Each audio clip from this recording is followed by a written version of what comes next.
Welcome back to another evening of ESL Pro League. It is upon us, all the teams fighting for the playoff spots. It's the penultimate week. There's only one more left in the season for these teams to either get out of relegation or make it into the playoffs that are going to take place in Dallas. Joining me, we're all peachy keen to get this started. We've got Chad the Beaver Burchill. We've got Hank Henry G. Greer. Yeah, new nicknames. Why is Chad called the Beaver, by the way? He's just a burrowing fellow. He just looks like someone who would like to burrow into a hole Is it the somewhere. beard that I'm currently sporting? Do you think that yeah, adds the nickname? Well, I would have been called the Beaver if that was the case. We're doing on beards. Can you explain to me a powerful beard, the big nice word, to see you leave the mustache, though. Yeah. the big word that you used in your opening? Can you explain that to me? Penultimate, it's second to last. Okay.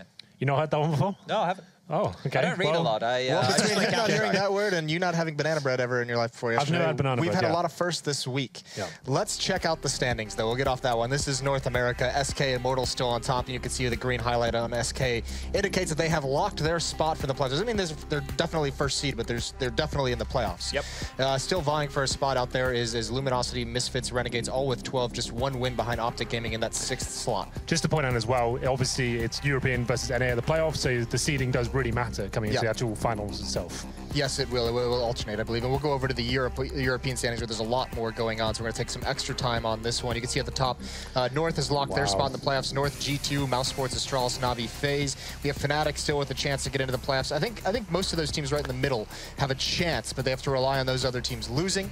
But where it really gets hectic is all the teams with 9 wins. Potential tiebreakers for the relegation spots. On top of that, you can see NIP and Virtus.pro at the moment currently having to fight their way back in a Pro League if standings stay the same. Yeah, NIP yesterday, one of the most horrible performances I think we've seen in that level of Counter-Strike, especially from those guys. Yeah, and we'll see them again tonight. Hopefully things have improved. The big thing to note as well is if you look at VP, they've played more games than I think pretty much every other team. 15 so they don't have a lot of opportunities to get out of there. Their last match is against North, who are looking like fire right now. So VP are going to have a very difficult time staying out of that bottom 3. Yeah, and I think Kinguin, if they win all their matches, will overtake VP to get out. I mean, that's that 14th spot is where you don't want to be. That's the automatically down to Mountain Dew League no matter what happens. Yes. Yeah, I believe if you come 12th, you will be playing big, and if you come 13th, no, if you come 13th, you'll be playing big. If you come 12th, you'll be playing Penta. Don't quote me on that. Penta were in the season. They were in Pro League last season as well. Yeah, so they were really they'll be gunning to get back in. Yeah, so I mean, there's a lot going on here. We'll just have to monitor it as these weeks go. The last night of Pro League as well, I think is going to have like 6 matches going on simultaneously. Everyone plays at once, yeah. Yeah, this is the schedule we have for you this evening. Na'Vi versus Mousesports. Both of these teams have the chance to qualify tonight if they win both of their games. They need 2 wins to qualify going head-to-head, so that's really, really cool. Na'Vi tweeting last night how important these matches are. And then, as we mentioned, the woeful NIP from last night playing on against Envy, who looked very, very good last night. Surprising in a couple wins there. We'll have to hope that NIP is, I don't know, got some good sleep, ate their Wheaties. They could have been a bit jet-lagged from the summit. Yeah, they could have been. There's jet lag, and then there's that. Like, to be fair, Chad, well, let's be real. That was something a little bit too shocking for my liking. I try to be real every day of my life, Henry. Yeah. Well, okay. Well, tries being the key word in that statement. Either way, we're gonna send over another guy who tries very, very hard at his job. It's gonna be Mitch. Thank you very much, guys. And of course, the ESL Pro League continues to march on. If you want all the details, of course, what's happening at the tail end of the season, head over to facebook.com/ESLCS and at ESLCS on Twitter. Now, if you're watching the matches yesterday, we had our first teams officially qualify for our ESL Pro League playoffs. Here in the EU, North defeated NIP 2-0, securing their position in the finals. And in the NA division, SK, despite a premature announcement on their part, has now made the cut for Dallas. This is all we've got so far, though there's still much to be decided. But the Pro League Finals in Dallas isn't the only event coming up. Before that, we have IEM Sydney taking place next week. And this means a week off for Pro League matches. For the event, let's have a look at the talent, of course, and the teams that will be heading over. This is, of course, the talent. You'll see myself on the desk host. We've got all the familiar faces here from the ESL Pro League, plus a few extras. Good to see OJ back. But let's have a look at our teams now for IEM Sydney as well. We've got Astralis and Chiefs. We've got FaZe, Renegades, SK, Vici Gaming, North, and Optic. Definitely going to be a stacked field, some fantastic games to come. Of all the teams heading to Australia, one that you might not know too much about is the Chiefs. They're not really heading there. They are an Australian team. To give you a little bit more familiarity with this particular roster, we spoke to their in-game leader.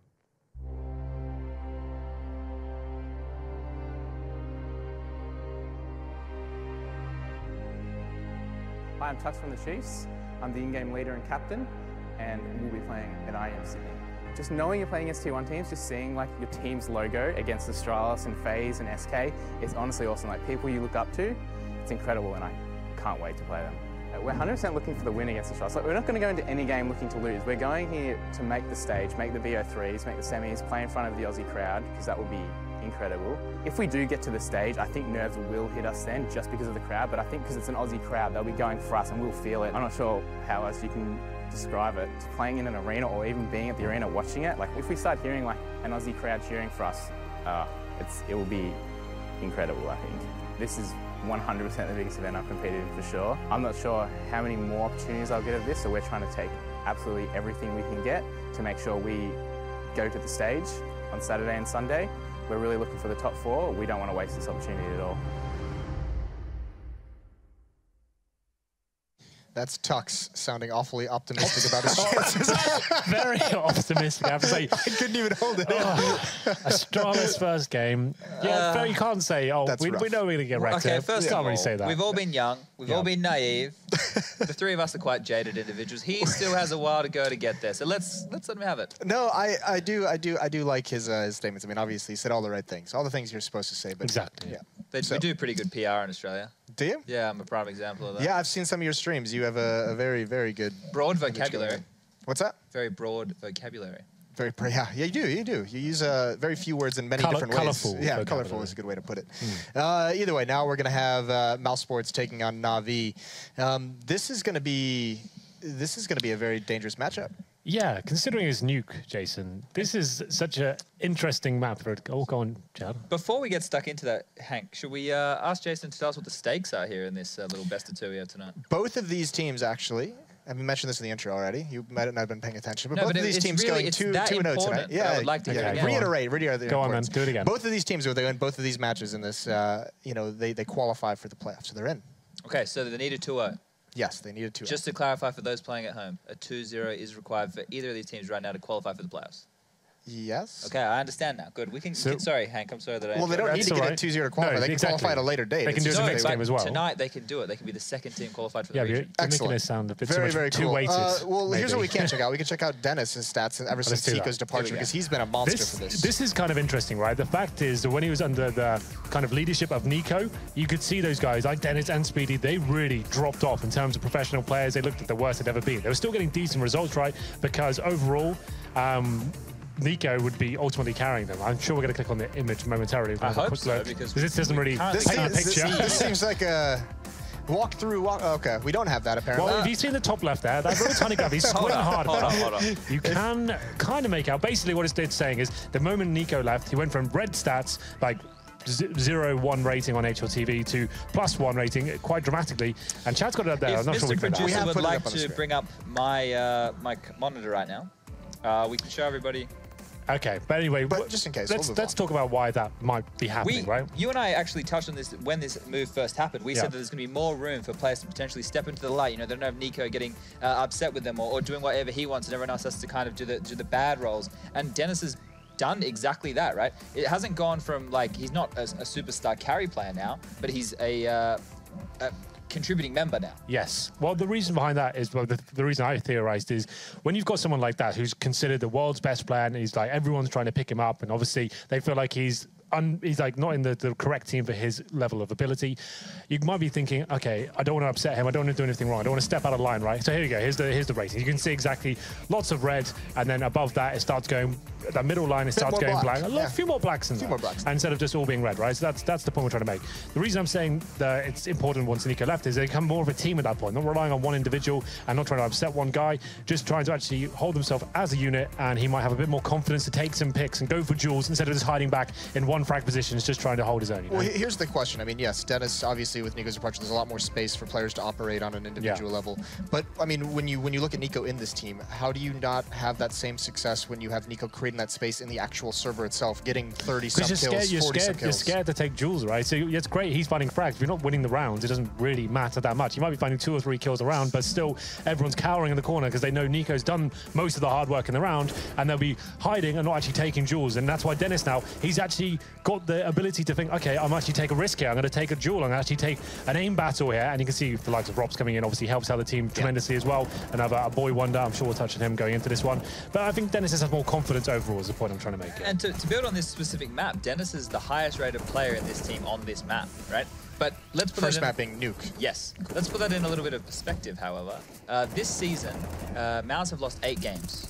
5 of those losses have been on Nuke. They've only won it once, and that was against Envy. So they've lost to Astralis, LDLC, VP, Heroic, and G2 on Nuke this season. So it hasn't been a fantastic map for them. But ever since Robs joined, they've won 1 and lost 1. So... Well, I mean, not a fantastic map for Mousesports. It hasn't been very kind to Navi as well. It's a weird one for Mousesports. This is one of the few maps where Chris J's actually the main AWPer. And obviously brought in Oscar. Again, he was a bench for a while. It was a weird transition period for them. Obviously, when Nico was still in the lineup, he was removed.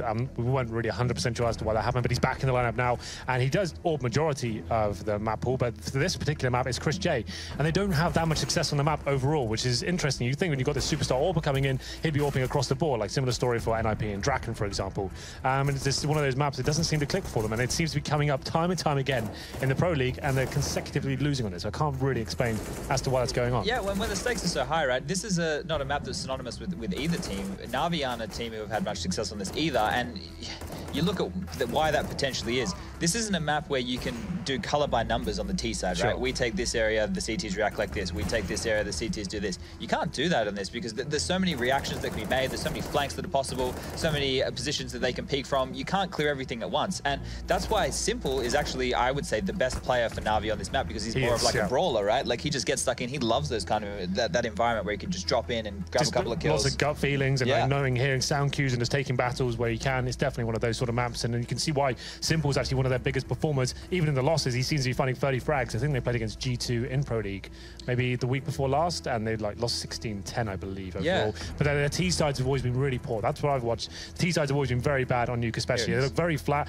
Don't really have much going on in terms of like executions or fakes. So that's default after default. Guardy doesn't really get rolling on the T side in this map too much. Well, and this is one of the maps as well where, I mean, maybe Navi's most memorable match on it was when Astralis just wiped him out of the event. And when they beat him, I think it was like 16-2 on this map. And they started on the CT side. A map, you know, normally known for being CT-sided. It hasn't really lent that way. I guess that's something we can touch on. I mean, this is a map that doesn't feel as CT-sided as its predecessor did. It's definitely more balanced. I would say it still is a CT-sided map ultimately, but I think it's balancing to like maybe like 60-40 right now in favor of the CTs. Like a 10-5 and 9-6 kind of thing? Yeah, exactly. That's the general feel, I get. Depending on obviously the pistols and whether it's one of those crazy force buy games we're getting at the moment. But yeah, I think ultimately still is a CT-sided map. There's a lot more options for the T-sides now. You have a lot more creativity in terms of the executions you can do and the fakes you can provide with the wall of smokes.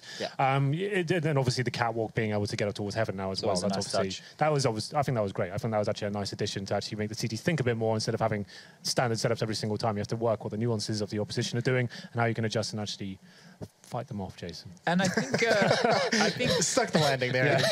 For me, I'm going to be interested to see how these guys actually adapt to the map because they don't play it as much as the top Nuke teams like the Heroics or the VPs at once upon a time. The Astralis is kind of up there-ish at the moment. You can see the meta shift between the top teams who are starting to favor ramp a lot more now because they've set that precedent outside with that wall of smokes that Henry touched on. And now they're starting to just be targeting ramps. And we saw last night in both pistol rounds on the Nuke game, they busted ramps, took it, and went up ladder, like, you know, with the Glocks and took that kind of risk. It makes a lot of sense because ramp room, throughout all iterations of Counter-Strike, has always been a one-player position. And it's almost like the gateway to the map, I've always called it. Once you have ramp control, that's an objective as a T-side team to get. Obviously, you have the alpha side defaults, but if you try and get ramp control, you're more than likely to get it. As a ramp CT player, you're not challenging for frags, so you're hunting for information, right? Are you smiling, Jason? What's wrong? The gateway for the map. Was that tickling you? Yeah, it just sounds like some kind of epic, like, fantasy movie. No, the point I'm making is it's like middle on cash, for example. Once you have that, you have options available to you. You can go towards lower, obviously, you can go towards heaven, back towards lobby, and the CTs don't have much information as to what you're doing. You can execute towards lower from that point. It's challenging to get. It's a very tight choke point. You can be locked out by smokes, incendiaries, but if you can challenge and knock that CT back, who won't try and fight you off too much, he'll maybe take 1 or 2 shots. Occasionally, there'll be an AWPer there. That's why we're seeing ramp come into it more, I think. It was just teams getting used to the idea of actually getting control of that area. Let's build on this idea of ramp, because I know it is a little bit divisive. There are some players who think in fact, the exact opposite. You know, sometimes ramp just feels like a useless area to control, because if that defender can just drop down into the lower bomb site, have some rotations, delay some time, it's like, where do you go from there if you have control? control of ramp. Depends on the approach, right? And the CT setup. If they're doing one where they have the two players kind of babysitting outside, you know, where we see the player dropping down to secret early, pushing up to the T-red box, maybe playing in Annex or Mini, whatever you want to call it, and then the AWPer overseeing that player, looking for the silo pick, that kind of stuff, then the ramp guy is by himself, and if he gives up that territory, that means that there is a big swing, mainly from the AWPer, who has to fall back to cover off ladder base. If you're playing one that's a bit more centralized, you always have a rifler stuck up the top of the ladder, your AWPer is a bit more reserved, you're playing more of a turtle setup, I like to call it, where you're not really contesting the outside, you can lock down ramp a lot more, or you can give it up, and at that point you still have everything contained. Whereas the way that most people are playing the CT side now, this is why I think the ramp's coming into it, because like Henry's saying, you can get that control, sure, one guy drops under, but when you force him under, you also force a reaction in other places in the map. So if you can maybe get a CT trying to cheat his way down the vent, and you have a player in Squeaky, someone who's fantastic, that's like Happy or in Hard or something, trying to grab that kill, getting ramp room opens up other parts of the map because you just keep those CTs moving. That's what we always say on Nuke. You want to keep them moving. You want to make them feel very uncomfortable. Yeah, that's covered ramp room. I just thought just one last thing as well. We've obviously got some great AWPers on the server tonight. Like we said, Oscar and Guardian coming in. Yep. Ramp room obviously can be contested by the AWPers as well. The best AWPers will know when Ramp's starting to become vulnerable, and he'll change his position up. He won't be falling down at that point. He'll be actively challenging for the frags, but the back box or the raining itself, trying to find 1 or 2 kills. Obviously, the M4 is a double dink weapon. You might get 1 or 2 kills if you're very lucky. But the AWP, one-shot kill, fight them off, and then you still can get down if you want to. We're missing just one player, so I mean, it's going to be a short one. So I'm going to give just one quick question. If you guys had to pick a player to watch on each team, who we got?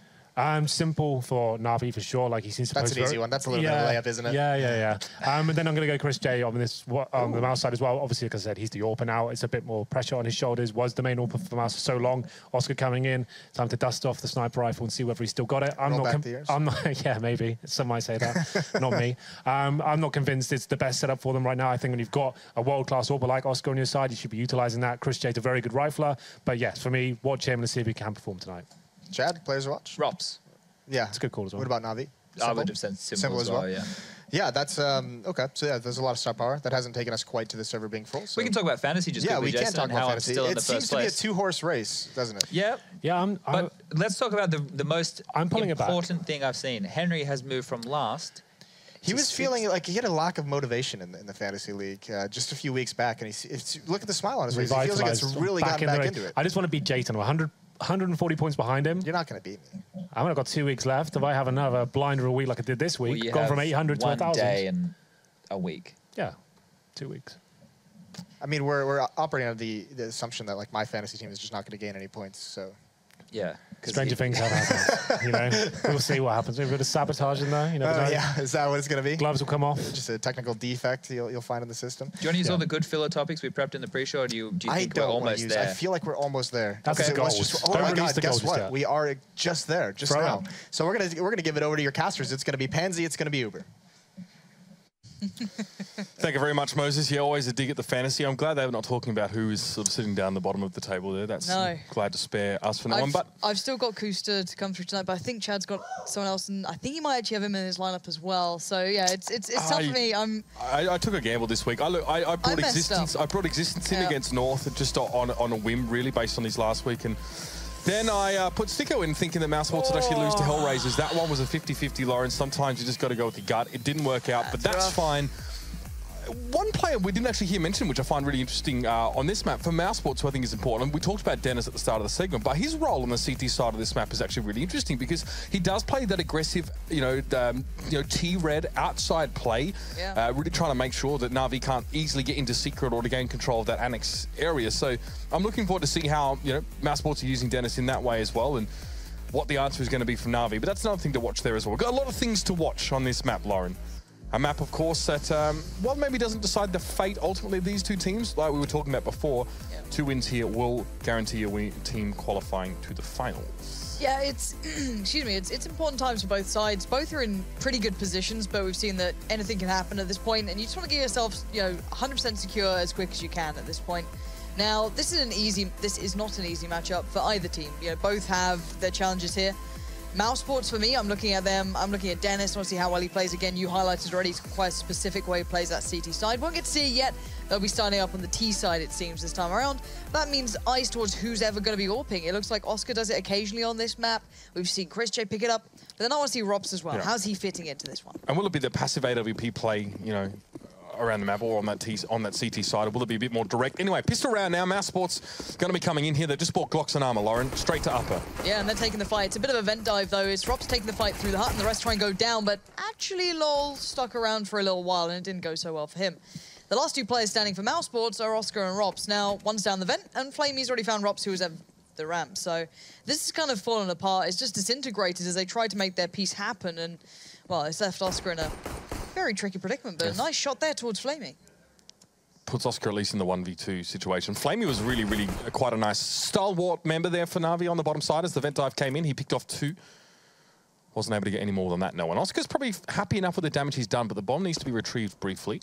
Look at Guardian's HP as well. He's gone down to 1 HP already. That's great for the Glock. You might spam it a little bit more. Now, Edward's still going to be the threat here. And they're going to go for a little bit of a different approach. They might be going back down vents, and they will be. So now let's see where Oscar's positioned. He's going to hear that. I think they think he planted upper initially. Anyway, Oscar's caught one, though. Guardian's low. He was the low play, though. Now he needs to deal with Edward still. Doesn't quite get across the line, though. Edward comes away with that one and only just. Yeah, interesting from Na'Vi because obviously they see the player in vent. Maybe they guessed that Oscar went up to upper side and they come around via secret. So gave him a bit of time to plant there and a chance to set up. Still, Na'Vi will have the pistol. Edward's not happy about that plant either. He's like, how did I not get that first time I tried to defuse? Because it's just down that little ledge lower. Bit awkward. But still, most of the credit there going over towards Oscar, making that incredibly competitive. The dink, the first 2 shots are great with the Glock. The closer on Guardian at the end, very nice. Obviously didn't get it towards Edward. Edward kept it together. It's a teeth-clenching situation, that one. Went down to the wire. Now, this is interesting. Let's see if we got the nade towards Squeaky and a bit of a quick rush. So, nade goes down. That's Chris J's. I wonder if they're going to work off it. Smoke probably going to follow. Yeah, it does. Lol's going to put that down, but Chris J's straight through. No one was watching the hut, so this is a very easy beginning. My. What on earth is going on? Rops walks straight towards upper, takes the heads off, and that's the sight all theirs. We saw a couple times this attempted last night, but players like Scream were in position already on rafters to receive that kind of rush. This time, Mousesports managed to catch Na'Vi by surprise. They were not ready. Rops with his 3rd of the round there, just waiting for the eventual push to come from Ramp Rube, and this map is under control for Mousesports. Flamey's already since absconded back to spawn, and Guardian is hoping to at least last the round out with a weapon in hand. Mousesports aren't really too interested in going too far afield at this stage, at least.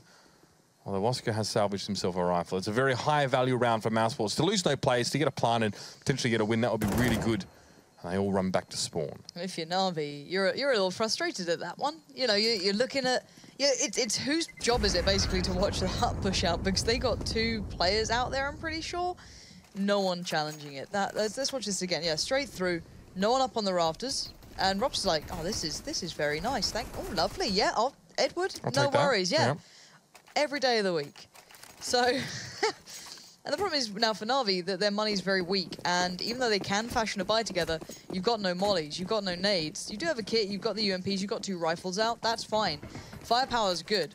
But utility on this map is paramount. It's such an integral factor. Flamey's going to be completely cut off, and we don't see much. Not sure where that damage came through on Oscar, but he's made it down towards events. A little ahead of the curve, to say the very least. Control room's all his, and that's a peach. Simple. Gets run over. He's getting away with so much right now. Not only does he get down the vent, well, not unscathed, but alive, but he comes out with yet another kill. And this is Na'Vi that have bought up to a decent degree in this round, so that's no easy feat. It's not an eco bash for him. Nice angle for Guardian, though. Catches Chris J as he tries to come out of con. Another spray down will be lovely to the back of the side, but Rops is a little bit too canny for that. Clings on to life with 1 point of HP, but it's another gun in the game, and that's what matters here. 4v2, and Na'Vi must respond, but one side of the door is mollied, and this will be predictable for C's to push. He knows he needs to flash and cover this one. No bomb down yet, and it's still unfolding here. The bomb should be planted any second now with the hands. Cheeky. Lol around it. Yeah, this is still actually, you know, a bit of a game on here. Doable. Yeah, Mouse seem to be hesitant. They seem to be kind of stuttering at this point. They don't seem to have a plan in mind. They're getting picked apart, and somehow it's down to a 1v2. You don't lose these rounds. You shouldn't lose these rounds, but they have. Brilliant work back in from Edward and Seized. Look where the bomb was. And the bomb being dropped there, that was Guardian initially who did that damage. You got the bomb there, sure, but the problem being is Mouse didn't seem to have a plan. They just kind of, you know, faltered. They didn't know what to do with themselves. They mollied one doorway off, so you saw that I think Seized was forced to peek from that right-hand side door, and the bomb was quite close, and it seems that Mousesports were still drawing straws about who was going to go and retrieve the bomb in the first place. Yeah. Rops tries to peek with 1 HP from behind the silo there as well. Gets taken out by Wayward Spray there, so... Okay, bit of a mess up there for Mousesports. No plant either in that round, which is kind of catastrophic at this stage. They still buy back with an AWP, 2 AKs as well. But Na'Vi have the time to set up here. There's no fast play from Mousesports this round. Really good stuff for Na'Vi to be able to close that out too. That looked, you know, troubling times for their money. But it has stabilized. And now, Mousesports looking towards ramp. And there will be Flamey on the other side. We'll have to see how they position everyone else around it. Seized. Coming back around too. A lot of players towards that upper bomb site here as well. So this will be interesting. It's very tight for Oscar to play through Hut there. Not going to get a lot for the moment. All right, we know what the UMP can do. Flamey, show me the money. Slamey, Flamey. That's disgusting. Flamey, 4 players in front of him, and Smiley backs away. You can see Oscar readying himself with that ult. Rops is going to push through though. Catches out Simple trying to support. Oh, he peeked the off angle. Yeah, he peeked the angle for Flamey, but Flamey had already sort of left there. Maybe a couple more seconds would have been good for Simple, but gives himself away there, and Edward falls elsewhere on the map. This is now getting ugly for Na'Vi. This could be a real scrap heap of a battle on this map. Pretty messy there. Look at that. Flamey, just as I say it. Wayward spray, to say the very least. That was a little bit more accurate from Chris J on Seized, and Guardian looks over his kingdom. Everything you see within the fence is yours, Simba. Don't go outside. Don't leave the nuclear plant. Great spicy little meme about Australians with that little reference. Oh, really? I'll find it. You and Chad. Well, given that we inhabit maybe like 5% of the space of the country, it's pretty realistic. No one wants to go elsewhere. It takes like 10 minutes to find a farm from any like capital city. Anyway, Oscar and Dennis are just gonna have a brief sojourn there in ramp room, and Guardian has to wait this one out here. So the save has been forced for Na'Vi. It's been the second round of 4, in which they've had to just play it safe after losing a few kills a little bit too early on in the piece. And it was very messy stuff. A lot of challenges. The challenge from Simple in ramp room, and then I believe it was maybe Flamey trying to come up out of ramp as well and contest. Neither worked at all. Guardian must just hold. I'm trying to find this meme, Mitch, and it's tough. It's very tough. I don't find it yet. I'll work on it. Oh, that one's great, actually. The one that you've got. Yeah. Oh, everything the light touches is South Australia. Don't go to the dark shadowy place. That's Elizabeth. Never go there. Just never go to Elizabeth if you're ever in South Australia. It's got a nice name. It's not a nice place. It's terrible. All right, Oscar's giving it a bit of a peek down from... oh, hello. That was a tag. Was that a wallbang? Not sure. They were aggressive on ramp. I'm not 100% sure if that was through the side of the wall or how far up they'd pushed then, because Flamey's down to 19, so kind of interested. Simple. Fancies a wonder. You can see the Rops is already watching this. Low flash comes in, Molly comes out, and they're being forced to back away. No easy bit of play to be coming through for Na'Vi this time. No. You saw what XMS was able to do with that aggression before. That was just yesterday on this map. Beautifully done. Yeah, nice little boost towards ramp here, though. We saw attempts, you know, from their opponents to try and emulate that same kind of aggression that XMS did, but it wasn't nearly as effective for Heroic. Edward now, one and done, as you like. Chris Jake goes first and checks it, and the rest come, but he might get more than that. It's Flamey to help out, and it's a 2v2 trade across the room. Oscar had to chime in with the AWP as well. But this leaves Na'Vi a player down. It's been effective trading for Mousesports. They'll be happy with this position. But they're actually going to group together and go for upper. This is so interesting. They don't even bother going lower. Simple, though.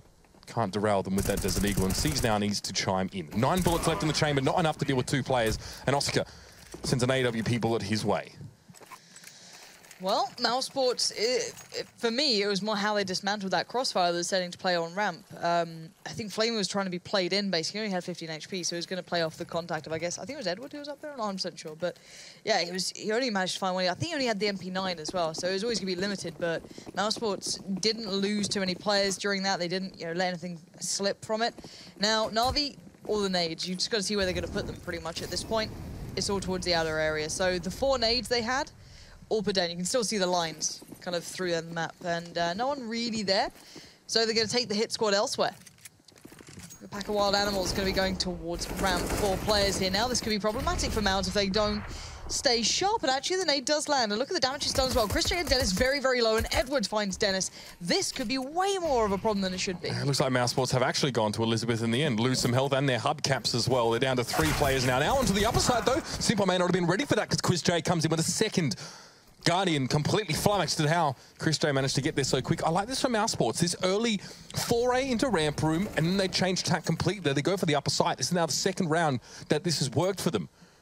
And again, another save being forced for Na'Vi.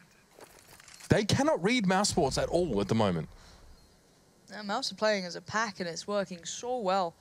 They controlled that round, considering it got a little bit dangerous towards that kind of radio room. It looked like, oh, that could be a problem. But Edward might be going on a gun retrieving mission. I'm pretty sure whoever else was alive up by Crows had the gun. He's definitely heard the swap out there, so he's got an idea of what's happening.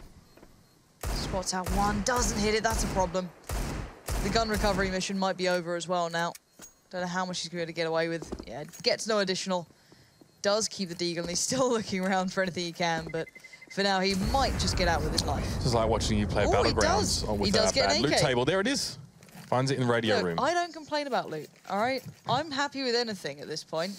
You know, it's fine. The Vector, perfectly acceptable once you get that extended Mad Mitch. We all know that. All right? Don't get me started. I just wanted to wind you up and let you go, to be honest. Thank you, that's great. But the point is, he gets himself a gun. Now, the rest of Na'Vi can actually buy anyway around this, not to a great degree, though. You notice that some of this utility that you'd otherwise be using to stave off a fast play from the T side is not present. One Molotov there as well, so that's a little bit dangerous for Na'Vi. We'll see how they play around this round a little bit. They're actually trying to section the map a little bit more here. You can see that Oscar's already made his way down to Secret, though. Yeah, this is the first time we've seen a little bit more presence, I guess, from Mousesports towards the outside area, at least with this many players. It's generally been, you know, through ramp, through hut, through lobby. Guardian doesn't have an AWP. Now, maybe this is why they like to kind of go for this. Maybe this is just how they're feeling about it all. They do have a lot of mollies left as well, Mousesports, so time isn't necessarily an issue at this point. They can leave this pretty late. They can make a couple of, I guess, hap-handed guesses at this point. You can clear out corners with the mollies so quickly and buy yourself some time. Oscar going on an adventure down towards that lower bomb site. B looking pretty well kept so far. First molly goes in. He's going to back away from this, and Mousesports haven't really committed anywhere. They do have control of the outside area. Rob's over by ramp. He likes a little bit of a lurk. We all know that now. And right, Lol didn't see that until quite late. No, he definitely didn't. It's quite hard to see. You know, there's a lot of line of sight. It's very unique verticality of this map that you don't see in many others. So it's still kind of getting yourself adjusted to it in comparison to normality. Now, Guardian's found a new angle. Look how sweaty that is. You can't be seen from where Oscar is, but you can still have a little bit of control, and you can define when you take these fights. Now, Simple's worked his way around from Secret. That could have been big. Oscar controls the damage that was done, but Guardian wants to make the most of this. Here's an opportunity for Guardian here. He was spotted by Lol earlier on, though. We did take a little bit of damage off him, so there should be someone watching. Oscar turns his head up. What is that? The flick comes back through. Stunning, but now still the 1v1, and Oscar finishes the job. Brings out the Desert Eagle, and that's almost laughable from Mousesports in a way.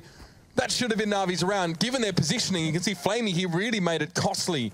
But this is where it all went wrong. Desert Eagle, easy as you like. Back to the pavilion, son. Love it. Absolutely love it. Oscar, he's putting on a real class show for us. It feels like a while since you've seen, I guess, the flair Oscar that occasionally can come through. And sometimes they get Oscar drops the AWP to someone else, please. Love it, though. Absolutely. Oh, Flamey. Flamey, hello. Slither and slide out there with the scout, finding the kill. And of course, it's when we're talking about Oscar, who's just had the monstrous round that secured it for them and then just gets completely deleted. It's more lathered up than a luge, Lauren. That's the one. Oh. You're right. That's pretty sweaty. All right, so there's 3 Desert Eagles in here as well. So obviously Flamey to put that first amount of damage down, and an easy finish for Desert Eagles, or vice versa, of course. And look at this. This is completely back Mousesports off. They're getting force-fed some humble pie. The bib tied around their necks. Lol, though, captures Guardian. He was going further afield for some information. Now, all damage taken by Lol there. Needs to respect things such as Desert Eagles and Scouts. But Chris J puts this nonsense to bed. This shenanigery, I believe, is the correct term. But it comes up. Desert Eagles there, takes a heavy tag. It's a 3v3. Mousesports have got 50 seconds left. They need to make a move soon or get some control. Yeah, they start... This thing, maybe Mousesports every now and then seem a little hesitant, don't they? They seem to kind of get hit a little bit beyond what you'd expect. Robs has kept this round together for Mousesports. Him and Lowell left standing now. Edward, all right, he's got a scout on a deagle. Here's the rope that binds them. Jesus. And we'll be the scout. 2 tagged up foes. This could be a bit of a 1-2 how's your father here. He's going to make his way in towards Annex, and Ropes is just sitting on the other side. Lowell is, I believe, at the back of the site. He spots him out. Considering the HP, Edward can do so much work here, and the possibility may be there, but the reality of it all is Rops is having none of it. So keeps up the AWP, drops that off to Oscar, I can imagine, and that'll be coming through. This is just the first shot we saw here. Oh, that was pretty filthy, to be fair. Just slid in What can you do about that? Now, at least we get Orps finally up on Guardian. Feels like we haven't seen that much, and he's been very quiet for Guardian. He's been playing Heaven or Crow's Nest a little bit more, and hasn't had much impact in rounds where Mousesports have gone, you know, out of control, and that was actually an anti-eco for Mouse, so not much to be done there really with the rifle or something less. Sufficient smoke to allow Dennis to make his way in. Now, this will be an interesting little engagement. Dennis has actually made his way over in towards the warehouse, so didn't go down secret. There's a good amount of control in this part of the map for Mousesports now. Lowell can have a bit of peace of mind knowing that Dennis is not too far. And with Guardian staying inside secret and not sort of, he's just holding I think he's holding a corner angle waiting for a player to come down to him there. There's a good opportunity for Mousesports to actually really get some real estate going here. Going to push in through Annex here, and now Rops was in position to help, but he can't find any players. He does find C's there. Oscar trades that one out really nicely as well. And again, we talk about Guardian not being able to have much impact in these rounds. Look what he has to do. He has to hide in the bushes, as it were, and wait for something to come through. Oh, no. Stop the Oh, no. That's not the reception you want at all. No, he's off. He's all right not being there. A little bit too hot. Simple, though. Gonna open up Squeaky. I'm pretty sure Lowell's going to realize this, or at least maybe seen it. I'm not sure if they've noticed. Oscar's aiming the angle, I think. It is a 2v2, so it's still very, very possible for Na'Vi to play back into this. There's a kit on Simple, and I don't know if they're expecting this. I'm really not sure. Guardian's played up as well. That's lovely. Oscar's playing down from the site, so Oscar's now going to worry about these two angles, and the timing is everything, and it's 1-for-1. It's down to this. Lowell on one side, Simple on the other, and Simple knew exactly where Lowell was, and the orb swings over towards Na'Vi's control, and the defuse comes in. Finally, Na'Vi get back on the board, but I'm surprised that I actually don't think that they knew where Simple was, even though Squeaky was open. I don't think they heard it or saw it.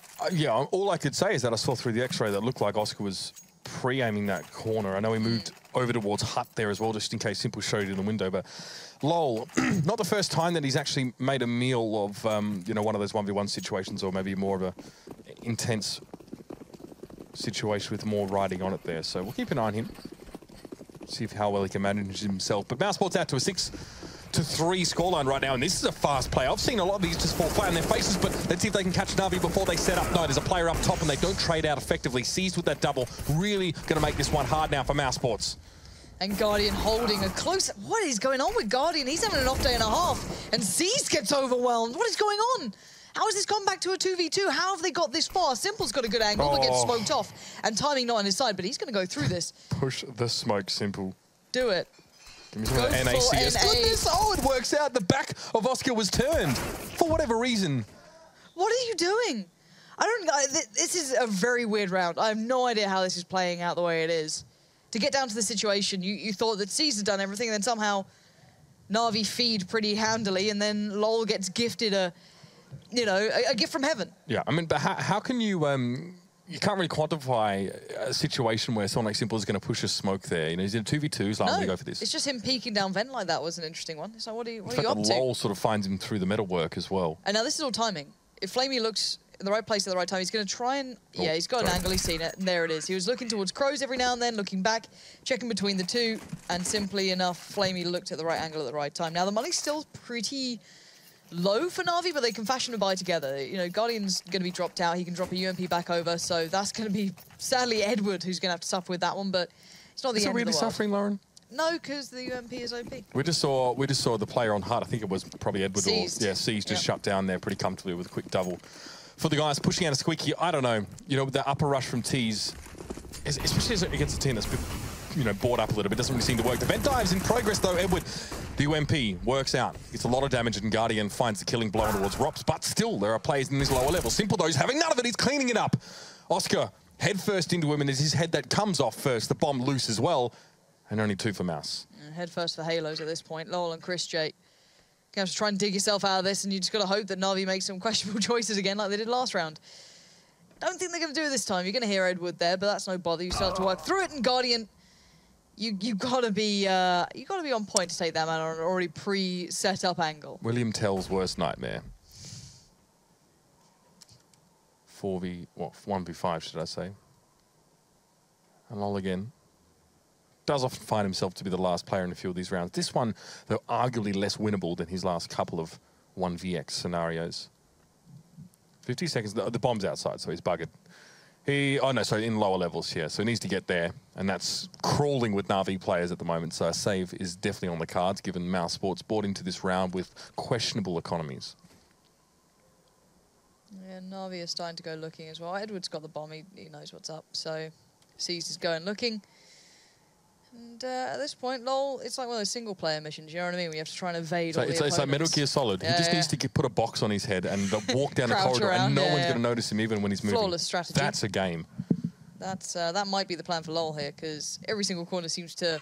Look how far Simple and Flamey are right now. If we can just have a quick look at their perspectives. They're both in each other's spawns. There's Simple and Flamey's all the way over the other side. So just how keen they are to not let LoL have a gun. They're working out by where he isn't. They're going to try and get the gun away after time. Not found him. And you see, LoL is... survived. Again, keep your friends close, but keep your enemies closer, Lauren. LoL hiding in probably one of the less expected locations on their map, and he keeps his weapon. However, the rest of Mousesports probably won't be afforded that same luxury in this round. It's going to be Desert Eagle bought up for Dennis, and a mixture of upgraded pistols here for Rops and Oscar. Buying to around 3k to get a nice buy into the next round. Chris J not going for anything. So yeah, just a couple of upgraded pistols. See if LoL can be, a little bit of a hero with what he's got. Chris J might just feed himself to the machine and hope that he can set up someone else to get them to trade off the back of it. And LoL takes a face full of damage at the very start. Look at this, he's down to 7 HP. That's gutting. No one else. Actually, no, Rops does have armor, so maybe they can switch that one over, because LoL, I don't know what you're going to be able to do with that, and they have. Over to the young Estonian. See if he's going to take it on. Nice shot there, Flamey. Did find Chris J, so he did kind of feed himself through, and that's fine. It did manage to open up an avenue of opportunity now for Mousesports. It is limited, and it's mostly a gunfighting mission. It just wants to do damage more than anything. LoL is in an interesting spot. If stating the obvious wasn't sufficient, then that may well be. Funny that. We brought up Elizabeth there. They've actually had like 3 stabbings in the last 24 hours. So sounds like London. That's South Australia for you. Sounds like London. Bloody brilliant country it is. We're hard nuts. Simple though. He is the king nut. However, Rops though takes him out. It's a headshot there. Again, this doesn't really account for much at all. Doesn't really amount to anything really, is what I meant to say. With Guardian taking down Lols, he tries to ascend, hoping the Pearly Gates had let him in this round. Not this time. Yeah, but Rops is just on a damage dealing mission. That's what he wants to do. Claim some more scalps. That's good. 24 seconds. You've got to be careful. You don't want to die after the time, so he might just take a fight pretty soon. Ideally something a little bit winnable, but he's going to just give it up in the end. That's no problem. That's no bother. Picking up 2 kills, though, always nice, considering they kept over the rifle from previous round, which was on LoL, hence why he's only on 2.9k. But he can be dropped out. You've got decent money on the board. It might be something a little bit lesser. It might just be a Deagle. Who knows what he's going to get, but yeah, it's just a Tech 9 he's bought himself, so that's no bother at all. That's fine. You can still do some good work with it on this map, and it's a bit of a shame, though. LoL has been actually quite an integral factor in this one. We hyped up Dennis, or he kind of made a point about Dennis and his stats. I want to see the CT side. It's all about the CT side, you're right. He's not exactly the T side master on this one. This is just Guardian again. Quicker on the trigger, and it's like, well, we saw it with Chris J just before, and maybe Oscar's like, look, you're not the AWP Chris J, that's me, and he gets the same done to him. Good stuff. Yeah, they could have gone a lot better for Oscar. Good fast play there. Chris J going to be picking up that AWP. Yeah, I mean, Dennis's impact in this particular half, while may not really be in a big deal. This is kind of what we say, Lauren, when we're losing ESEA games. Just say, no, we're a CT-sided team. This is fine. CT-sided player. Because the fast play completely shut down. You see the Mousesports actually wanted to go for a bit of a vent dive or something to get early lower control. But now, they still want that lower control, but they need to do it the slow way. The more dangerous way, because Simple's waiting in the wings, but Dennis finds him. That's a huge opening. He takes 91 points of health, but now you can see how much more of the map is opened up. I mean, Henry talks about the ramp room being the gateway to the map. Getting that secret control is almost as good in many cases. It's just the gateway to Henry's heart. That's what he likes. He's in to the old ramp control. Now, Seized. Going to be just waiting this one out. Guardian's already doing the work towards Chris J, so that's no big bother for him. He's just going to be able to focus on a couple of angles here. Rops didn't spot him out. I think maybe the spectator view was a little different, maybe with the molly being there, or he's just a little tired. I don't know. He wasn't on point in that one. Rops, though, going to go straight back up towards upper and try and make this one work. Mousesports are down to 20 seconds, so they've got to go fast. Pretty fast rotation, though, for Mousesports. That was very quick, the fact that they're able to use vents in that way once they have control. They transitioned to the upper site, and Edward was the only man there. This is awkward now for Na'Vi. They're kind of running out of options. Now, Guardian, this is a tight angle for him to watch. He does fire, just not quite enough to get the job done. And an interesting turn of events. It was a good opening from Guardian. He gets the first shot on towards Oscar as he tries to get through Squeaky, but Mousesports played the long game. The fact is that time and time again, these single players for Na'Vi that are set up to receive, like your Simple over towards Secret, or your Seized inside Vents, are being blown over by Mousesports moving in numbers. And in the last case was Rops just dropping down. So a lot of map control given over. Yeah, and so far this is a nice T-side from Mousesports. I'm kind of impressed with it. It's not just been, the pistol round win and the run. They got kind of turned on that as well. Do remember that Na'Vi didn't let that go cleanly. They were back and forth in this. But so far, this is nice. Look at Chris J kind of fashioning his own route. Straight through it, he's calling going, well, no one spotted this. What's going on? I don't know what's happened. How have I got here so easily? Edward is watching this from a different angle up by Crows, but he has spotted Flamey. So again, going to trickle through that information. He might leave Flamey alive and try and unravel something else and call to his teammates like, guys, just be aware. Let me see where I can get to. Let me see how far I can get, because no one's going to expect me here. And Edward doesn't see it. Good old aspect ratio kicking back in. Edward's going to flip off the side, and now the rest of Mousesports can just start kind of tightening the noose, and he knows that Flamey's going to be out there as well, but Guardian's still keeping this one alive. Flamey, interesting position for him to play for there. Is actually Chris J just a little bit more accurate. He did have to drop out of Crow's Nest to get himself the upgraded rifle here, but now Na'Vi's starting to fall apart. Seized at least responsive towards Ropes, but now he's stuck on this site. Information is power. Chris J already knew where he was, so that's the thing, but where is that bomb actually? Oh, it's inside Squeaky. So they've got to play back into this. Yeah, it is. So I'm not sure if Simple knows this. I'm pretty sure he will do it. If he didn't see it himself, it would definitely shut up on radar. So Simple does find Dennis trying to get that bomb back. Now, both players for Na'Vi are by the vents. One of the old vent, one of the new. Simple just going to be buying time here at this point. Chris J finding Seized. Oh, it's because he went up towards Crows. And Simple just left him there to die. I mean, Chris J always had Crow's control, but he had to drop down to pick up the aforementioned weapon, right? So Mousesports had to wait a little bit longer for him to get back up there. This is a very quick around the world, though. I don't know if they're going to expect him to be here so fast. They might expect the vents, they might expect Hut, but would you expect this? Bomb's now down. No one's facing this angle yet, but eventually they're going to have to consider it, and now they will, of course. Chris J rings the alarm bell, but Oscar is there. Ice trained on it as soon as the frag comes in. And this is a very diligent side from Mousesports so far, and the money for Na'Vi is completely gone. What we're seeing from Mousesports is actually a really good ability to adapt in these mid to late round scenarios, right? If one door closes, they know that another may open, or they open it for themselves, sometimes literally in the earlier case. They lost the bomb inside that A site, but they knew they had Chris J as an asset on the outside of the map. He gets the shot in towards a player in Warehouse, then he has full control. At his leisure, he comes back into the A site and shuts it down. Look at awareness from Mousesports, and Oscar wins that one out. It wasn't against Guardian, but Edward, it'll do. That was with real venom he went for that one. Not going to let it get past him this time. Before, it was Guardian taking him down, so he had some real purpose to that sort of shot. So it's 3 players standing for Na'Vi, and Mousesports haven't really committed anywhere. They've gotten 2 kills and then just gone, all right, let's hit the brakes. We don't need to do anything crazy right now. We're in a fine spot here. And Na'Vi are left having to just cling on to straws. You know how hard this map is to control with 5 players, let alone 3. They don't have outer, they don't have ramp room, so one of those now needs to happen. Looks like ramp room is the order of the day. Chris J dispatched there, but it's going to be the trade. Mousesports are totally happy with that. They have the man advantage anyway. Now the map opens up a lot more. Seized, I think he's in the lower level, so he has to make his way across here to that lower site and hold that one, and Flamey's pretty much going to join him as well. Mousesports, given that they've taken ramp room, it's reasonable to expect they commit to this, and they do. They don't wrap around for a crow's nest or upper site control, but they have players there. Because what I thought Envious did a lot better, actually. They didn't just go lower because they had ramp room. They had other options. And Flamey picks off Dennis here as he tries to make his way to lower. This is going to slow Mousesports up. Now they've got 30 seconds left, but that's an annoying smoke to deal with if you're in control room. And there's not much Seized is going to be able to do for now, except make his way down to decon if he dares, but he's going to wait the smoke out. Seized could be a game changer if that didn't happen. But Oscar just shoves that AWP somewhere you don't want to be seeing it. Now, Flamey. I wouldn't mind seeing that. That'd be quite funny, actually. Whatever you're into, Mitch, I don't judge. But there's another victim. Oscar going to find someone else to put to bed with that AWP. So, at this point, let's put it into perspective. That is a very diligent T-side coming out from Mousesports.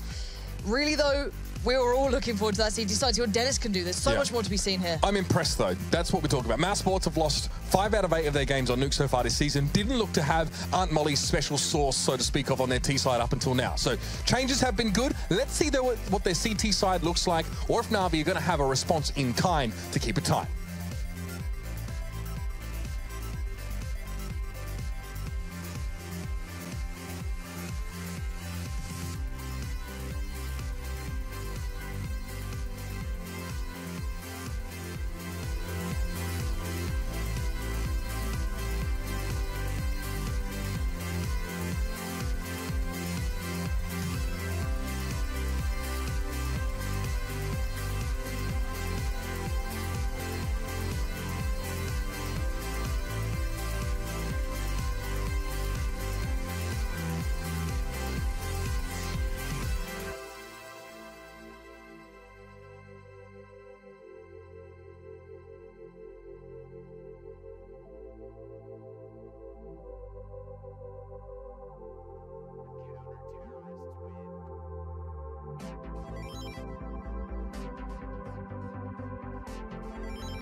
Righto, ladies and gents, saddle up, because this one is far from done. A very competitive first half here on Nuke, where we saw Mousesports actually dig a little bit in to their supply of strategy, perhaps, and show us some interesting play. Good mid to late round adjustments here have really managed to be the bigger part of netting them 9 rounds. And then we see Na'Vi go on that T side, and the battle so far between Guardian and Oscar has been enjoyable. And the man on your screen, Simple there as well, delivering us some moments, but ultimately not enough to keep Na'Vi in front. No, you're absolutely spot on. This has been a good display from Mousesports for me. I think I'm kind of impressed with their T-side. Na'Vi, considering the rounds they got, they would seem to be unable to string it together. It didn't feel like they had that strong CT side where you completely lock things down, you get that money building in your favor. Considering how this kind of game went for them, they got that, you know, the turnaround in the pistols, they kind of stabilized off it. But then there was no big impact from Guardian. He was kind of missing. Simple, you know, had hit and miss moments. It wasn't quite there for me yet. But we'll see. They might have a big T side to come out with. They've got a Molly on to C, so I'm wondering where that's going to be put towards at this point. But yet to be seen. No initial big rush here. You're hearing that glass being shot out, so they keep their options open. Now, no one out there has a smoke. C's can pop up the ladder and put it down there, but for now, that's not where it's going. Yeah, nothing overly complicated about the setup in this round for Na'Vi. Smoke and Molly will be interesting. Maybe even for an after plant if they get that far. Again, having a player like Rops in ramp room is definitely going to be difficult for Na'Vi to break through here. We're going to see a couple drops across. Now, Rops doesn't even fancy, he doesn't even go for it, so he's going to back away to the lower side here. He doesn't have a smoker or a molly or anything to stop this push down, but staying alive is important. This gives a huge amount of map control to Na'Vi, though.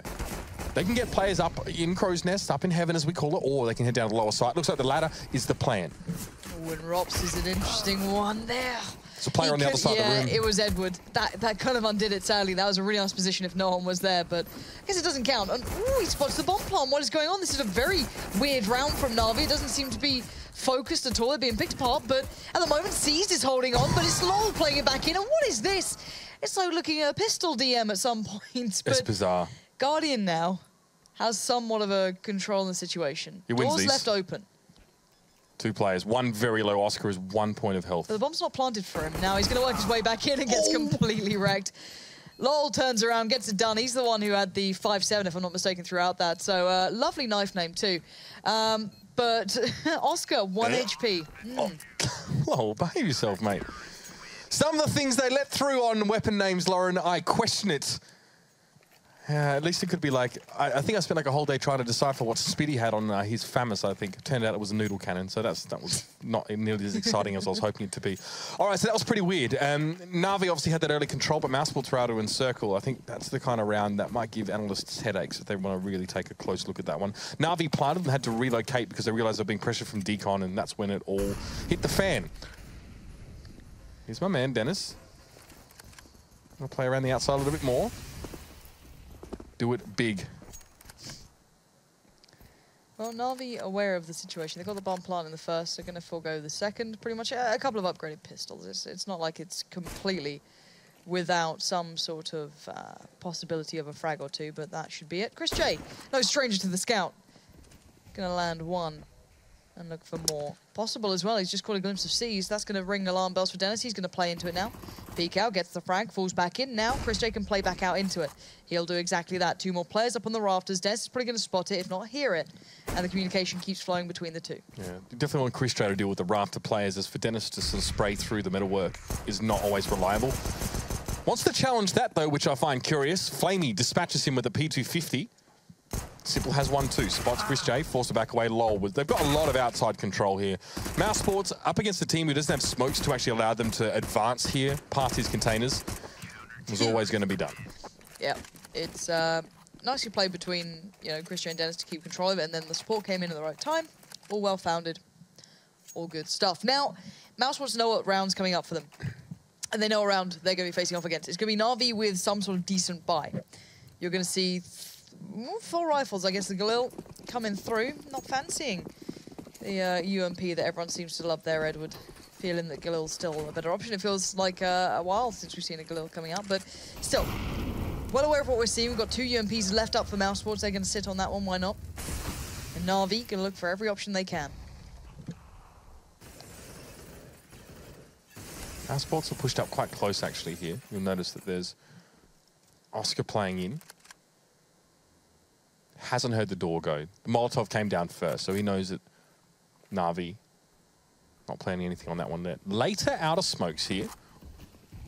Chrisjay with only the scout at this stage, and Dennis, yeah, he's going to be forced out, but he doesn't want to go, but he's got to. He gets a quick two-man spray down, though. That almost worked out for him, I'd say. It did. Gets himself 2 kills, and now Chrisjay has to come in. He's dispensed with the scout, playing close now. Up in the face of Seas, and he had the bomb. That's going to hurt. Chrisjay now can sit right at the back of this red container and just play with his food. That's Edward, for those keeping track at home. Yeah, and Oscar's now going to hold the push. Chrisjay can now watch the other side because in case of Simple, basically, but now they know where Simple is. So they can play off a different sort of aspect to it. Now, I don't know how Simple's going to play into this one. Na'Vi have their backs pretty much to the wall here. Simple's going to try and join his teammate, but Rops was already cutting that avenue off in case Edward had back towards lower. So many limited avenues of possibilities for Na'Vi, or now just Edward here, as he's going to try and find Rops. He's going to do that, but the bomb's still not in his hand. He's just hoping this one's maybe pushed too close. He's going to catch him out, and knife in hand isn't going to go so well. Oscar gets a free upgrade. And that's never a bad thing.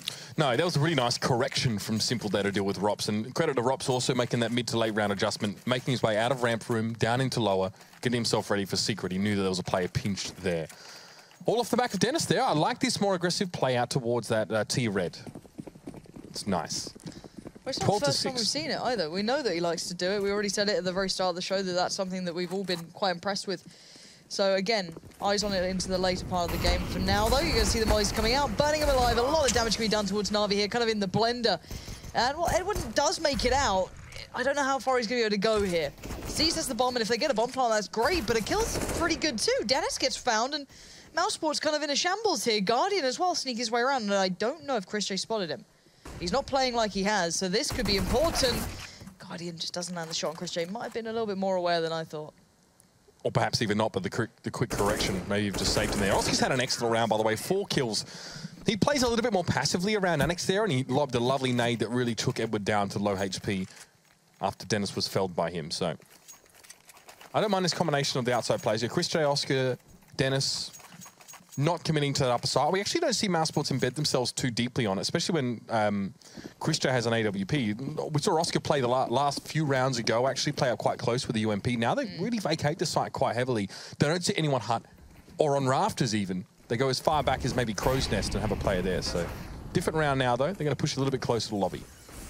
See what Na'Vi's intentions are, at least early at this point. It's kind of hard to work it out. So you've got Flamey and Seas working towards the outside.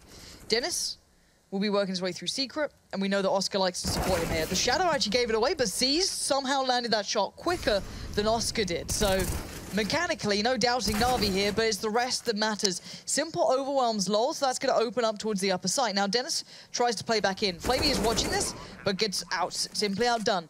Now, it's still Dennis, and it's still his show. He's doing brilliantly. It's a 2v2 here from what looked like a very Na'Vi-esque round. Bomb is down, and Na'Vi know that Rops... Oh, Chrisjay up the ladder. Just takes the last rung. It's traded out, though. Rops is at least there to help him out, but the bomb is still down. And it's Simple as well. Versus Rops, 2 very young talents, 2 mavericks of the scene, but it's going to be Simple to come out on top in this case. And a good fast play from Na'Vi. They had side control. There was no one from Mousesports actually in Crow's Nest. Rops had to run there from ramp room once he realized what was going on. But by then, it was already being pre-aimed, and Rops knew that too. He had to stay passive for most of the round. Still a close one. And Dennis there, another 2-man spray down, just to keep it interesting mid-round. Well, that almost brought it back to being a bit of a possibility then, after what looked like a very clean round from Na'Vi. Now, still a relatively okay buy for Mousesports here, considering. And Dennis doing Dennis things. Look at this. Now, he's going to find out good information here if he gets past Edward, but Edward is the first challenge. Both kind of in smoke, trying to keep their head about them, and they've crossed each other. Someone's flashed for Dennis. No one's aware that they've got past each other. This is a problem for both sides. Dennis has no clue that Edward's made it this far, and he has. Oh, Dennis turns around in time. The steps then gave it all away, but the ramp split's coming in. Nice angle from... Oh, Chris, the 2-for-1. Yeah, nicely done from him. I mean, that was, one shot. We call that something else filthy in Call of Duty, but we'll skip that. Shout out to Rush for the nice behind-the-player camera angle on Edward there. That was really nice. I enjoyed that. Or if it was Pat. Rush or Pat? I'm betting it was Pat. Simple now. It was Pat. There you go. You suck, Rush. Smoke down on the silo. Simple. Can't get around it this time. He was the hero of the last round for Na'Vi, and he can't replicate it. This is big for Mousesports. We talked about, you know, the CT side will be the telling factor, but they get themselves such a nice margin early on. And that was it. Yeah. Those are the steps. Couple steps. The difference that could have made, though. Imagine if Edward, got away with it. There's the double. That was a big. That's a big one. Can't sneer at that, can you? And now the pause comes in. This has got to be a tactical one from Na'Vi. Yeah, it's getting to that crunch time. This has come a bit late in the piece for me, Lauren. This is Na'Vi haven't been able to manage their economy to a degree where they can even have a good buy in this round. So they're gonna give match point to Mousesports more likely than not. Some of these players are in double eco territory money-wise. Yeah, like before the rounds, Seized and Simple are on like 1,600, 1,450 respectively. So you dig deep for some utilities, some upgraded pistols, some armor. You might get an SMG or two here and there, and that's going to be it. This is super not good for Na'Vi. This is terrible. Yeah, I think purely because the way Mousesports have been playing so far, at least their first side was so... It gave them a nice buffer. They came into the second half and they got the rounds required to be able to get that stability you can kind of, I guess, establish to be able to close out a good couple of rounds. And there's always going to be that back and forth, but purely because they had such a good start here, they're going to be in such a nice position overall. Now, there's that early utility from Mousesports. Denies any early aggression. It keeps it very hard for Na'Vi to work a quick way in. Going to break all the pieces up top, and you can see the mollies and the smokes here. So this is a theoried piece I can imagine coming out from Na'Vi. Let's see how this one pans out. It's Simple and Guardian, or is it Edward as well doing something here? Let's have a little silo. peek. Yeah, we'll line up something. Is this an upper hit with mollies? Okay, I'm waiting for it. Now we're going to be waiting a little bit longer. I'm interested mostly to see where this molly falls. Is that real? That smoke is so keen. Crouch in a corner and slide all the way back. All right, this is the hit. This is what they were planning. At 1 minute, they've set all the pieces up. You can see the molly's gone towards the upper piece where players can see on. Seized was doing it on their CT side, and now the hit follows. Des is pulling back to the old vents. No one checks it, and he gets played out well. Between him, Oscar, and Lowell, I can imagine the crossfire was very good, and no one able to do anything. And Edward knows that this round is pretty much thrown away here. Bit of a shame. He does have head armor. He does have an upgraded pistol. I don't know what else he can do, though. No, not much there. For all of the, I guess, the brain power that Na'Vi put into that round, knowing they had very little to work with, they didn't account for Dennis sitting back in the site. And he has been rifling pretty bloody nicely over the last few rounds. And that's it. Na'Vi are done. They're in deep trouble, Lauren. They have to force again for this round. They had no choice. Now, normally, you want to try and manage your economy to such a degree that when it's 14-7, you can actually have a buy. You can actually have something to keep yourself in there.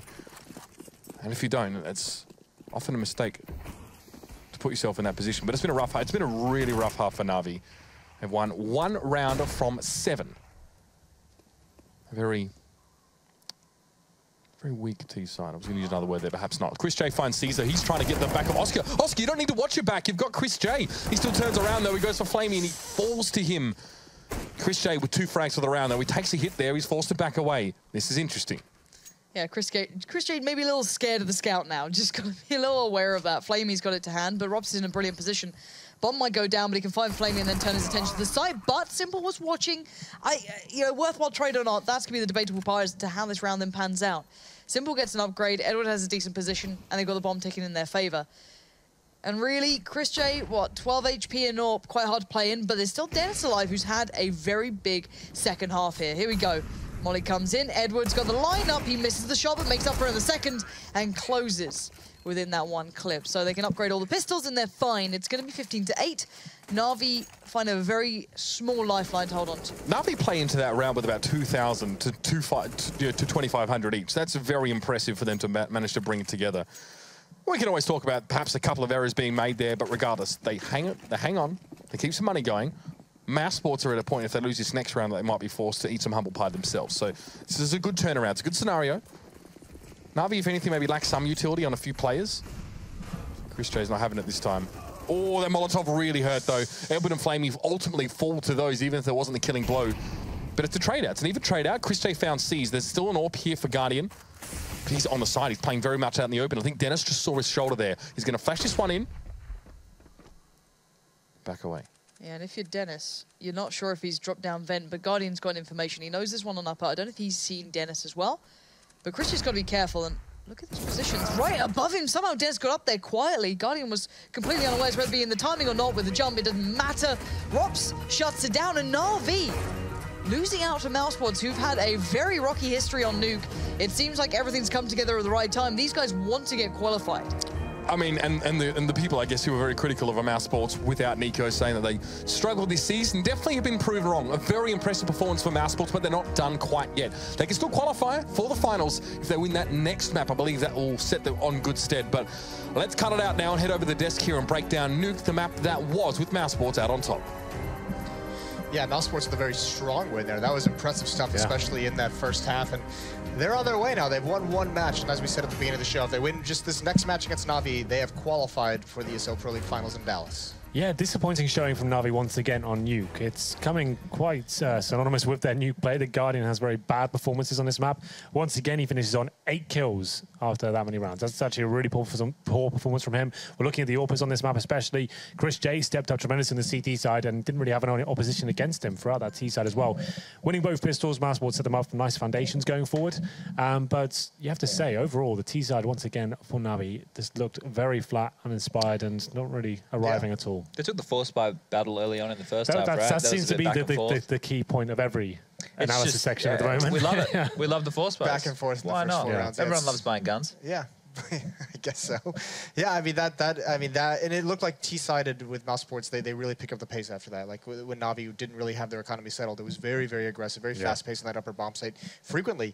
And I think that the key takeaway is Na'Vi with a weak CT side. It just feels like they're not comfortable on this map still. I think they touched on during the cast very well about the decision-making of Mousesports. It was just they always seemed to make the right decision mid-round on the T side. Like they found themselves in 3v3 situations. Maybe they were trying to go down vent, but they made a frag somewhere else. And like Rops, for example, was just reacting perfectly in all scenarios, finding kills. He's a very quick decision maker. He had a very good first half, and I think that was probably hugely in Mousesports' favor that they were quick on the decision making. They weren't posturing too much, weren't letting themselves get caught out of position. You talk about good decision making for Mousesports. Let's talk about Na'Vi. Let's talk about their T-pistol, for example. They get full control of the lower bomb site, right? They have a huge advantage of the map. The first frag coming in, and how clumsy was that, trying to get to that lower bomb site?